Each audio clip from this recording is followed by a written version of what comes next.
Jao, Mile, nećeš vjerovat šta mi se jučer desilo. Ajde da čujem. Ovak, bio sam nekaj u gradu i sad kad sam se vraćal, stojim na kolodvoru i čekam autobus. Odjednom dolazi super plavuša u nekom skupocenom sportskom autu i stade baš tu ispred mene i pita hoću li da me poveze. I gledam ja u nju, prezgodna cura i naravno pristanem. Usput mi se nabacuje i predloži mi da odemo do nje u stan, kao tu je blizu. Nemoj mi reći da si odbio u pucačke. Ma ne, pa naravno da ne, pristao sam odmah. I u stanu, znaš, počnemo da se ljubimo, da se mazimo, kad netko pozvoni na vrata. Kaže ona, to je sigurno muž došao ponekaj i da ne bi nikaj posumnjao, kaže ona da odem peglat veš i kao muž će misliti da sam ja spremač kojeg inače plaćaju za to. I šta bi? Pa nikaj. Muž sjede i malo gleda TV, pa malo u mene, pa opet malo TV. I tako nekih sat vremena dok nisam završio s peglanjem veša. I onda sam otišao i nikaj nije bilo. Stani bre. Sve mi to zvuči poznato je. Koji auto je vozila? Neki crveni Porsche je bio. U kevu joj njenu. Kaj? Pa ja sam joj pre 2 dana oprao taj veš.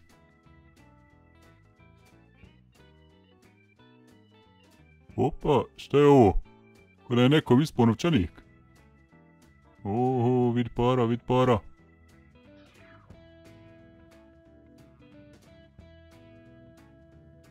Vidite ovo ba, nađu pred kafanom sad novčanik, pun para, ima i lična odlika.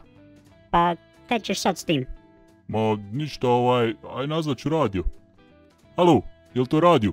Da, u programu ste, izvolite, imate li neku muzičku želju? Slušaj ovako, htio bi da javim da sam našao nečiji novčanik. Izgubljen je na ulici, ovdje ispred kafane. U novčaniku je bilo dosta para, a ima i lična, piše da se vlasnik zove Ramo. Dobro, želite li da obavijestimo da se traži Ramo koji je izgubio novčanik u blizini kafane? Ma ne, bolam, pa šta ga imaš tražiti, nego slušaj, ja nazvao samo da se javno zafalim ovom Rami, uz muzičku želju, pustite mi onu Ramu, druži moj. I kaj, onda nećeš vratit novac? Čuj vrat, znate li baš šta ubrzo dolazi? Pa svjetsko prvenstvo u Rusiji. Imamo ovdje keša da kupimo karte za 1. klasu i da sjedimo u VIP loži na utakmicama.